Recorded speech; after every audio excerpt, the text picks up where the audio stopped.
Hello, everybody. It's Friday, and welcome to the Deep Fried Sports Podcast.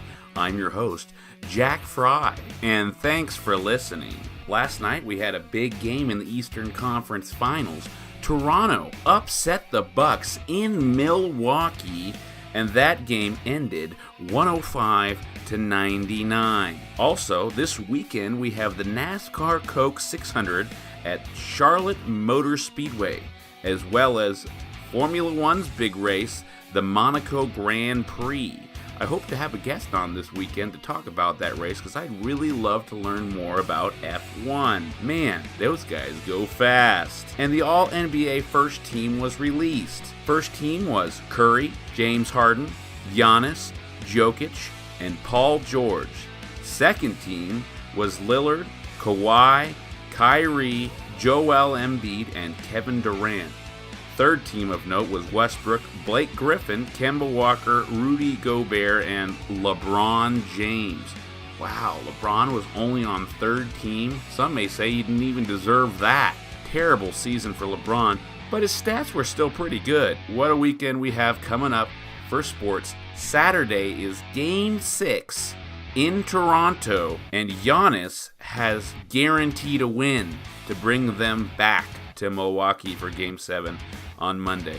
Of course, the Stanley Cup playoffs are about to begin. The Stanley Cup Championship will be on Monday at 8 p.m. Eastern, and the Boston Bruins versus St. Louis Blues will be the matchup. The sports book has Boston as the favorite. Of course, they've been the favorite since the first two seeds in the East had been eliminated. Should be a pretty good Stanley Cup. Also, Kevin Durant is not likely to play in Game 1 of the NBA Championship, which starts this Thursday. Boogie Cousins is more likely to suit up and come back and play for the Warriors.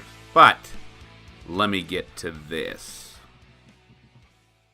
Are the Warriors fans worried at all about either one of these two teams in the Eastern Conference Championship? Probably not. What's the real difference between the Warriors and these two teams? Warriors have stars. Toronto has a star.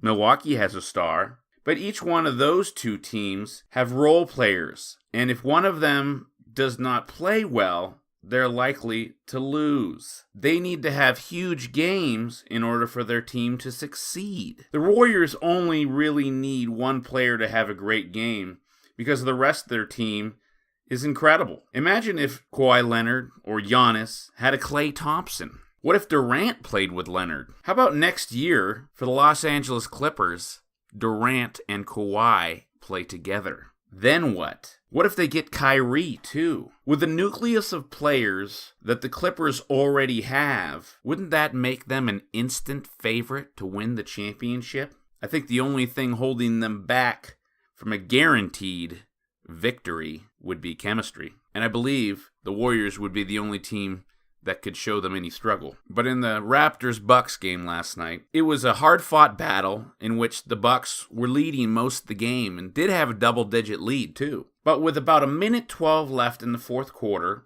Kawhi Leonard was on the free throw line. He had been 6 for 6 on the night, and he missed a free throw, which I thought opened up a chance for the Bucks to make a comeback. Unfortunately, Giannis had rolled his ankle on the previous play, and he was substituted out after that first miss. Kawhi hit the second free throw, and down the floor, Middleton had scored an easy layup. Kawhi Leonard brought the ball up and missed a jump shot. Now, this was the Bucks' opportunity, being down by 3, to rebound the ball, push it up the court to tie the game. But after that shot that Kawhi missed, Gasol got in there and got an offensive rebound. You have got to box him out. And if Coach Mike Budenholzer hadn't have taken Giannis out on the previous play, maybe they wouldn't have missed that rebound. Gasol was fouled on the play and hit one of 2 free throws. So the score was 100-97 with 34.7 seconds left. The Bucks inbounded the ball, and after dribbling it for about 10 seconds, they dribbled the ball off their leg and was turned over out of bounds. That was the game. I hate to see the team lose by a mistake, but this is the playoffs, and you can't make mistakes.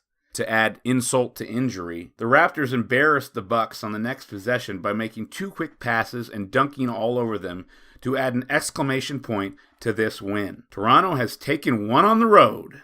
The series has officially begun. Now, Milwaukee has to go into Toronto and win Game 6 in order to face Game 7 back home. Man, it must feel terrible to just screw up that bad at home in front of your fans, knowing that you could have, well, you should have won, and you lost because you messed up. I have to say, Toronto is buttoned up. Would they be a more difficult matchup for the Golden State Warriors? Does it even matter? I have a feeling that the Bucks will get a road win and force a Game 7 back home.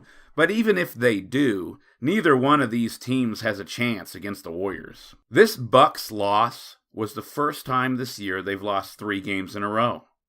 It is also the first time they've lost a game all season while leading going into the fourth quarter. This tells me they're probably getting tired. And I don't think Kawhi Leonard ever gets tired.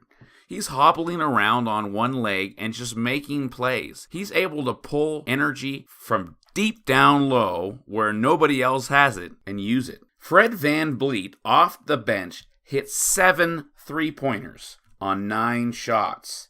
That's pretty nice for a bench player. All 21 of his points were those 7 threes.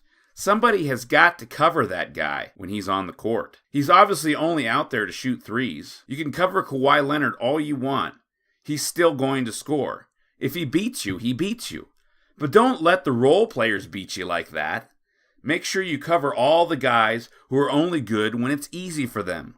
Make it harder for them. It's that simple. Maybe that was some bad coaching. I'm not sure how they let that happen. 7 threes for a guy off the bench. That was kind of ridiculous. I have faith that the Bucks will win Game 6, and I think Game 7 will be a toss-up. It's all about who has more guts. It's all about who has more heart. These teams are evenly matched. I know all the analysts are saying that the Bucks' length would give the Warriors problems, and the Bucks have the best chance of beating the Warriors in the finals. But if I was the Warriors, I'd be more afraid of the Raptors. Why? Because of Kawhi Leonard. He can will his team to victory.